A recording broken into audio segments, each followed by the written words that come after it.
할렐루야 성도 여러분, 비록 어려운 때이지만 하나님의 동행하심을 믿고 이 어려운 시기를 잘 견디어 내실 수 있으면 좋겠습니다. 그리고 잠깐이라도 이 추석 명절을 가족들과 함께 즐겁게 보내시는 성도 여러분 다 되시기를 주님의 이름으로 간절히 기도하고 또 기도합니다. 오늘은 온 땅의 왕이라는 제목으로 시편 47편의 말씀을 잠시 함께 나누고 싶습니다. 시편 47편을 묵상하면서 어린 시절에 읽었던 우리들의 일그러진 영웅 소설가 이문열 씨가 쓴 그 소설의 내용이 잠시 생각이 났습니다. 배경은 시골 초등학교의 한 5학년 교실인데요. 이 교실에서 이상한 장면이 계속해서 펼쳐지는 이야기를 소설은 들려줍니다. 이 교실에는 다른 아이들보다도 나이가 많고 체격이 월등히 좋은 엄석대라는 급장이 있었는데, 선생님이 아니라 이 엄석대라는 급장이 교실과 아이들을 지배하는 그런 인물로 등장합니다. 문제는 이 엄석대라는 급장이 참 좋은 친구이고, 또 교실과 아이들을 그런 좋은 마음으로 이끌어간다면 좋을 터인데, 사실은 그렇지 않다는 데 있습니다. 다른 아이들보다 압도적인 그런 힘을 이용해서 엄석대는 마치 독재자처럼 그 교실과 아이들을 자신의 마음대로 그렇게 이끌어가는 그런 급장으로 등장이 되는 거죠.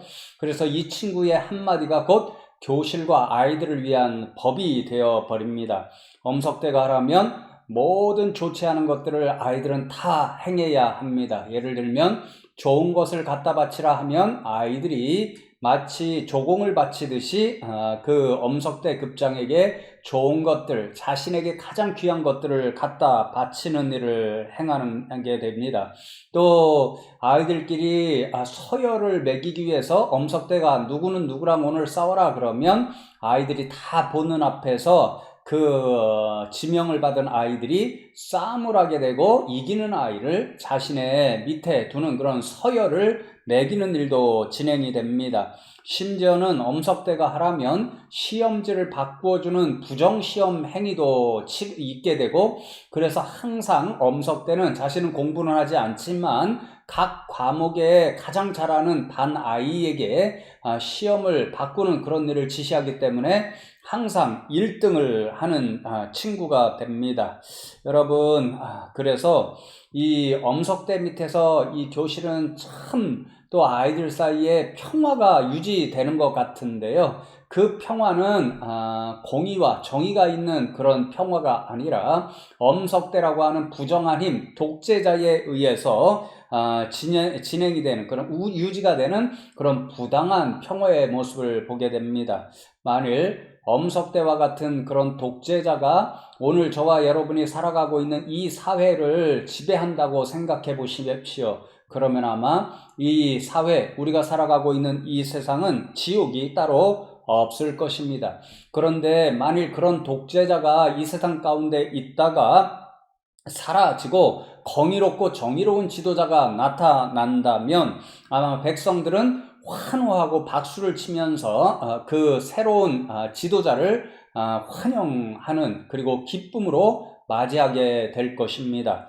여러분, 이런 상상을 하면서 시편 47편의 말씀을 좀 읽고 묵상하면 이 말씀이 좀 더 현실적으로 다가올 수 있다, 이런 생각이 들어서 우리들의 일그러진 영웅 그 내용을 잠시 말씀을 드렸습니다. 왜냐하면 시편 47편의 말씀은 온 땅의 왕이 되셔서 다스리고 계시는 하나님을 찬양하는 찬양 시편이기 때문에 그렇습니다. 온 세상의 왕이 되시는 하나님은 엄석대와 같은 독재자가 아닙니다. 공의와 정의로 통치하시는 분이시고 또 사랑으로 백성들을 품어주시는 그러한 왕이 되십니다. 그러니까 그러한 분이 왕이시다 이런 생각을 하게 되면 백성들은 그 왕을 좋아할 수밖에 없고 환호하면서 또 찬송, 그 이름을 높여 드릴 수밖에 없는 거죠. 그런 마음을 갖고 시편 47편의 기자는 그런 왕이 되시는 하나님을 향하여 찬용하고 찬송하라, 그렇게 권면을 합니다. 여러분, 오늘 이 시편의 말씀을 먼저 저와 여러분이 간단히 내용을 좀 살펴보고 몇 가지 신앙의 교훈을 간단하게 마무리하면서 전해드리면 좋겠습니다. 이 시편은요, 두 부분으로 나눌 수가 있는데요. 1절에서 5절, 그리고 9절로부터 6절로부터 9절까지의 말씀, 두 부분입니다. 1절과 6절이 중심이 되는데요. 두 군데 말씀 다 찬양하라, 이렇게 권면이 되고, 그 이후의 말씀은 왜 찬양을 해야 되는가, 하나님을 왜 찬양해야 되는가, 그 찬양의 이유를 밝히고 있습니다. 먼저 1절 말씀을 보시면요, 너희 만민들아 손바닥을 치고 즐거운 소리로 하나님께 외칠지어다, 그렇게 노래합니다. 시인이 이것을 듣는 모든 세상의 사람들에게 손뼉을 치면서 하나님께 환호를 해라, 외친다마는 환호한다는 말입니다. 손뼉을 치면서 하나님을 환호하라, 그렇게 권면을 하는데요. 이 손뼉을 치는 것과 또 환호를 보내는 것은 이스라엘 백성들이 예루살렘 궁정인의 왕이 즉위할 때, 특별히 자신들이 좋아하는 그런 인물이 왕으로 등장할 때에 그 왕을 환호한다는, 환영한다는 표시였고, 환호를 보냄으로써 이제 왕이 되는 당신에게 우리가 충성을 맹세합니다, 이런 뜻으로 박수를 치면서 환호를 했다는 것입니다. 그러니까 1절에 손뼉을 치면서 하나님께 환호를 보내라는 것은요, 왕이 되시는 하나님을 기쁨으로 환영하고 그 하나님께 충성을 서약하라 하는 그런 시인의 권면의 말씀이죠. 여러분, 왜 그 하나님께 환호를 하고 그 하나님께만 충성을 서약해야 되는 것일까요? 2절 이하의 말씀에서 그 이유를 밝히는데요. 2절 말씀을 원어로 보면 왜냐하면, 이런 의미를 나타내는 접속사가 맨 앞에 기록된 것을 볼 수 있습니다. 왜 하나님께 환호를 보내고 하나님께 충성하고 헌신해야 되는가? 2절 말씀을 왜냐하면을 의미를 살려서 번역하면 이렇게 되는 거죠. 왜냐하면 하나님께서 지존하시고 두려워하시고 온 땅의 왕이 되시기 때문에 그 하나님께 손뼉을 치면서 환호를 하고 그 하나님께만 충성을 서약하라, 이런 말씀인 거죠. 여러분, 그 왕이 되시는 하나님, 그 하나님이 도대체 무슨 일을 이스라엘 백성들에게 또 행해 주셨기 때문에 이렇게 환호를 하고 그래야 되냐면요, 이제 3절과 4절 말씀에 보면 자신이 통치하는 이스라엘 백성들을 위해서 가나안 땅에 살고 있던 모든 이방 민족들을 내쫓으시고 하나님께서 이스라엘 백성들에게 약속하신 젖과 꿀이 흐르는 가나안 땅을 영원한 기업으로 주셨습니다. 그러니 그 하나님의 은혜를 생각할 때, 그 하나님이 행하신 놀라운 일을 생각할 때 다 환호하고 또 그분의 이름을 높여드리고 하나님 앞에만 헌신을, 또한 충성을 약속해야 된다, 그 뜻인 거죠. 그런데 하나님이 가나안 족속 이방 민족을 물리치셨다, 내어쫓았다 하는 말씀은요, 단순히 인간만 물리치신 것이 아니고 그들이 믿고 있던 우상, 바알과 같은 우상을 다 내몰았다는 뜻을 가지고 있습니다. 그러니까 가나안 땅을 이스라엘 백성들에게 주시면서 하나님은 온 땅에 자신만이 참 신이요, 그래서 참 왕이라는 것을 드러내 보여주신 거죠. 그래서 여러분, 오늘 말씀해 보면 시인이요, 하나님을 향하여 환호하는 일, 찬양하는 일이 이스라엘 백성만의 사명이 아니라고 이야기를 합니다. 1절 말씀해 보면 모든 만민들아 하나님께 손뼉을 치면서 그분에게 환호를 보내라, 그렇게 말씀하는 이유가 바로 하나님께서 가나안 정복을 통해서 모든 우상들 위에 계신, 우상들을 다 물리치신 참된 하나님이고 참된 왕이기 때문에 온 땅의 만민들이 다 하나님께 환호를 올려 보내야 된다, 그런 뜻인 거죠. 그리고는 이어지는 말씀 5절을 보시면 하나님께서 즐거운 함성 중에 올라가심이요 여호와께서 나팔 소리 중에 올라가시도다 이렇게 찬양을 합니다.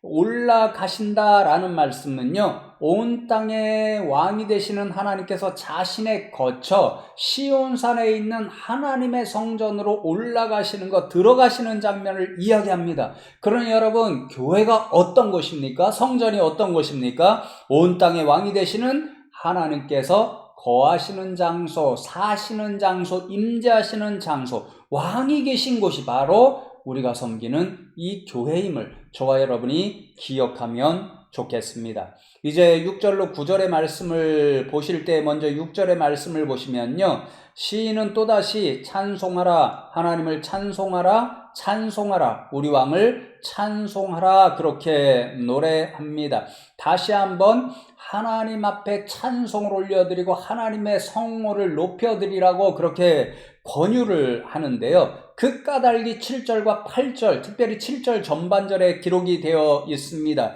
7절 전반절에 보면 똑같이 2절 말씀에처럼 원어를 보면 7절 앞에 키라고 하는 접속사, 왜냐하면 이유를 나타내는 접속사가 기록이 되어 있는데요. 하나님은 온 땅의 왕이심이라. 하나님이 온 땅의 왕이시기 때문에, 그렇기 때문에 하나님을 찬양하고 하나님의 성호를 높여 드려야 된다. 그런 뜻의 말씀입니다.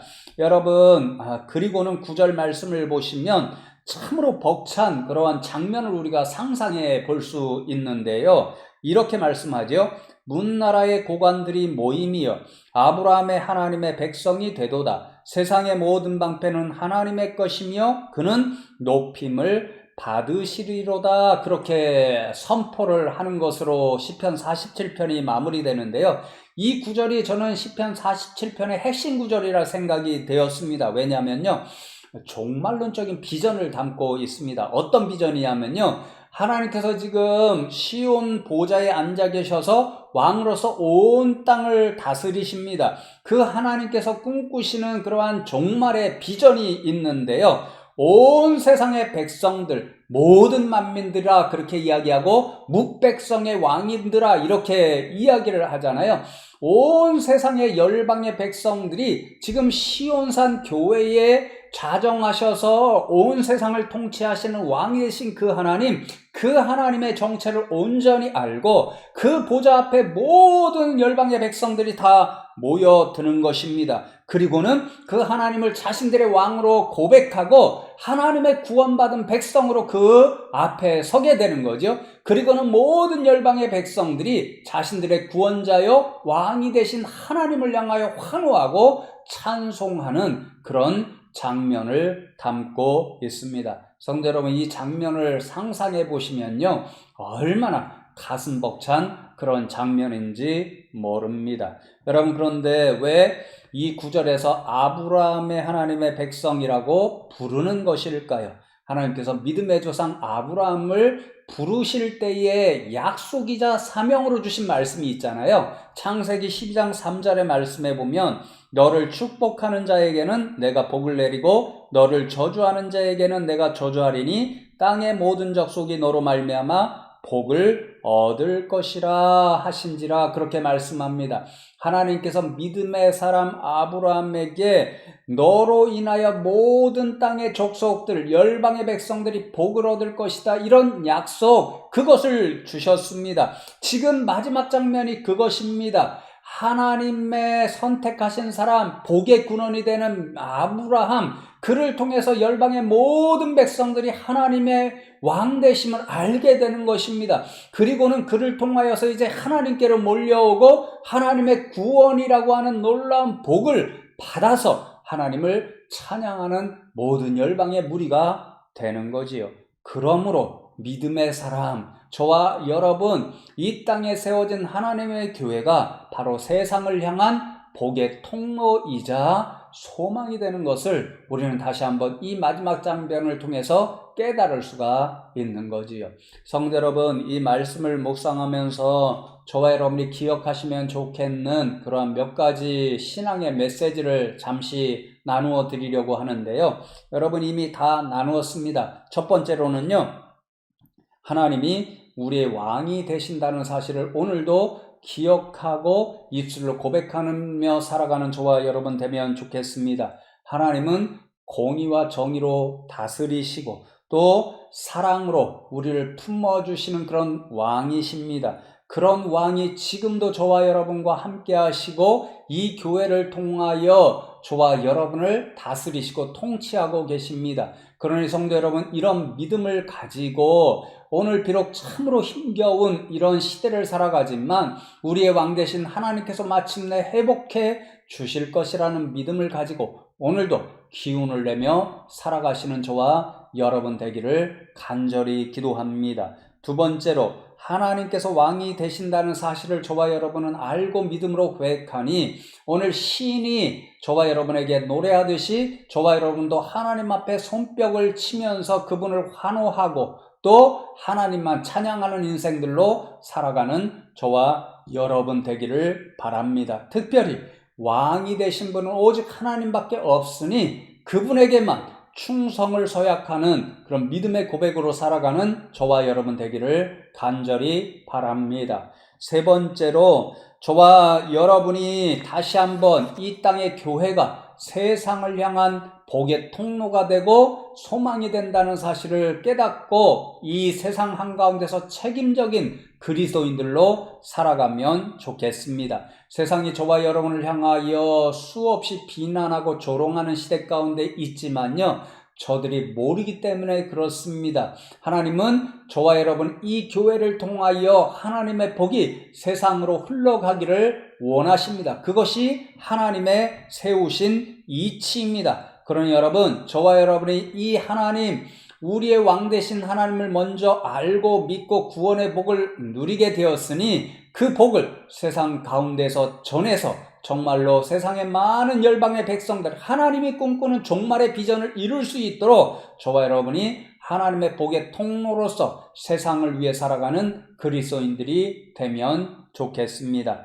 마지막으로 이 시편은 교회사에서 매우 중요하게 여겨진 시편이었습니다. 왜냐하면 이 시편 말씀은 예수님의 승천 기념을 하는 그 기념일에 읽혀지고 묵상된 말씀이기 때문에 그렇습니다. 승천 기념일은 세상에 우리를 구원하기 위해서 오셔서 십자가에 달려 돌아가신 그 예수님, 그러나 죽음의 세계 가운데 내려갔다가 사흘 만에 다시 살아나셔서 죽음의 권세에 대하여 승리를 선포하시고 마침내 하나님에 의해서 아버지, 성부 아버지에 의해서 하늘로 오르심을 받아 그 우편 보좌에 앉아서 만왕의 왕으로 등극하시는 그 예수님을 기념하는 그런 날입니다. 좀 전에 말씀드렸듯이 5절에 보면 올라가신다 이런 표현이 2번이나 기록이 되어 있잖아요. 시온산에 있는 자신의 그런 보좌에 올라가시는 하나님을 그렇게 은유적으로 표현했는데요. 예수님께서 이제 하늘로 오르셔서 하늘 보좌에 앉으시는 그런 장면을 보여주기 때문에 이 말씀 때문에 이 시편의 말씀은 승천 기념일에 읽혀지고 묵상되었다고 합니다. 저와 여러분도 이 예수님께서 우리의 왕으로 등극하시는 이 장면을 머릿속으로 상상하면서 정말 왕 되신 예수님을 기억하고 왕 되신 그 예수님께 잠시라도 기도하고 찬양하면서 하루를 보낼 수 있는, 마무리할 수 있는 저와 여러분 되면 좋겠습니다. 주님의 위로하심과 평안이 성도 여러분들에게 늘 함께 하시고 왕 되신 하나님께서 오늘도 저와 여러분을 다스리심을 기억하고 살아갈 수 있는 저와 여러분 다 되시기를 주님의 이름으로 축복합니다.